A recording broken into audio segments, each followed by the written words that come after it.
Before I get into anything else, I wanted to ask you, Nikki Haley jumped into the political arena today, running for president for the Republican nomination. Do you think she stands a chance at this point? I think she stands a chance at winning the race for vice president, and I think that's why she is running. I mean, I think she knows she doesn't have a shot. The American people will not be receptive to her foreign policy. I mean, it's outdated.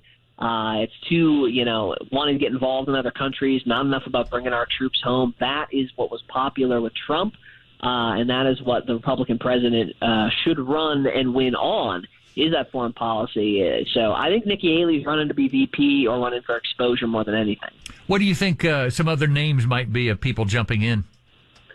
Well, I think you're going to see more people jumping in than we had initially expected. I mean, Tim Scott's, he is making his way around South Carolina, so I see him jumping in soon. We've heard the buzz about Pence, Pompeo, even Governor Glenn Youngkin. There is a name that recently got covered in Politico. First name is Vivek. I'm not going to be able to pronounce the last name, but he released a book called Woke Inc., talking about the social justice scam and really driving home a message of American national identity and why we should stand up and push back against the woke. I could see him running an issues-based campaign. So there's a lot of folks out there, and we will see what happens. Sean Themea with us, a political strategist. Hang on the line. We're going to come back to you momentarily. Right now, we got to get everybody updated on traffic and weather. Let's start off with Monty now at 7:51. I-30 westbound at Dow Rock, right lane and the exit ramp blocked off. It's solid there back into the town of Fate. Also got one I-45 northbound of Malloy Bridge Road in the two left lanes. That's still heavy on the approach.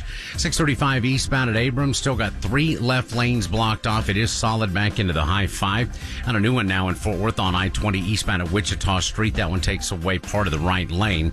I-35W southbound at Barrie, the right lane still blocked. And North Loop A20 eastbound at Quebec Street, that one's still there taking away two left lanes. Don't forget about the one I-30 eastbound at Altamere, that one blocking off the right lane. For WBAP's First Traffic on the Ones, I'm Monty Cook.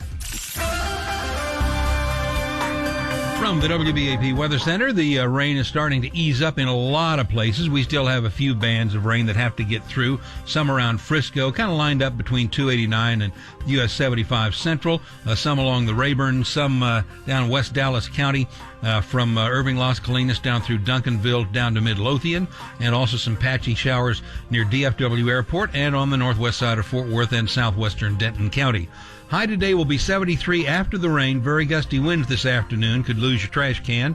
Lows tonight 45. Then another chance of some stronger storms tomorrow afternoon and evening. Right now at WBAP, 53 degrees. Sean Themea with us, political strategist and chief of staff at Young Americans for Liberty. All right, let's talk about these objects being shot down that are coming into the country. Apparently these have been floating into our country for a long time. We just never had the radar set high enough to pick them up.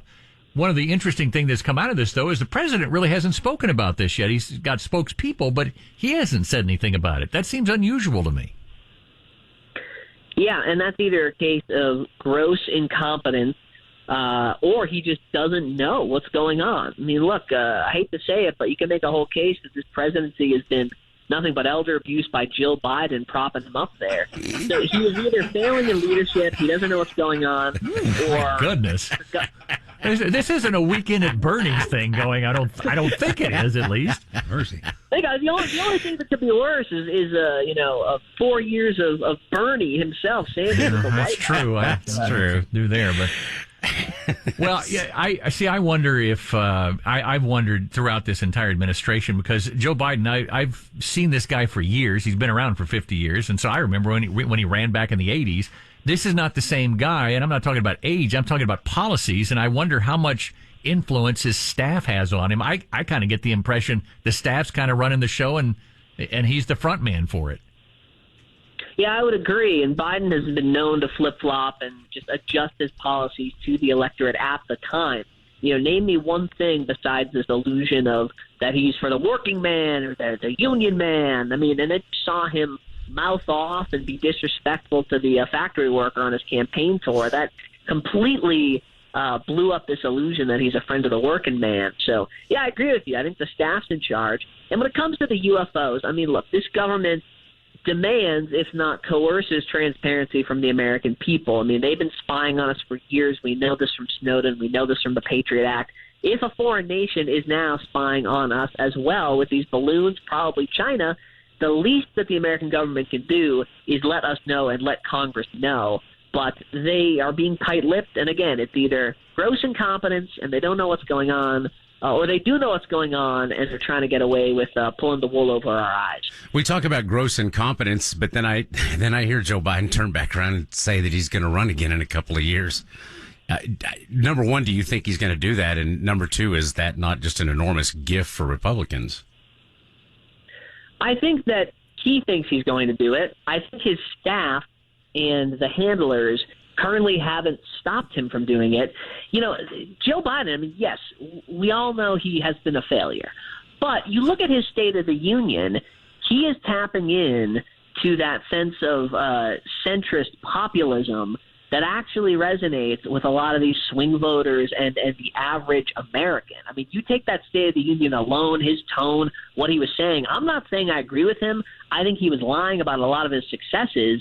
But, I mean, if you put him on the campaign trail, he wouldn't be turning off some of these people like these crazy woke Democrats would. You know, he can turn on the mainstream messaging when he needs to, and that's why even at 84 or however old he is, I mean, he could still be a threat if the wrong Republican, you know, gets the nomination. So this is all to say he shouldn't run again. His administration's been a failure, but he's such a political animal that you can never totally count him out. Sean Themea is a political strategist and the chief of staff at Young Americans for Liberty. Sean, thanks for coming on. We appreciate it. Thanks for having me.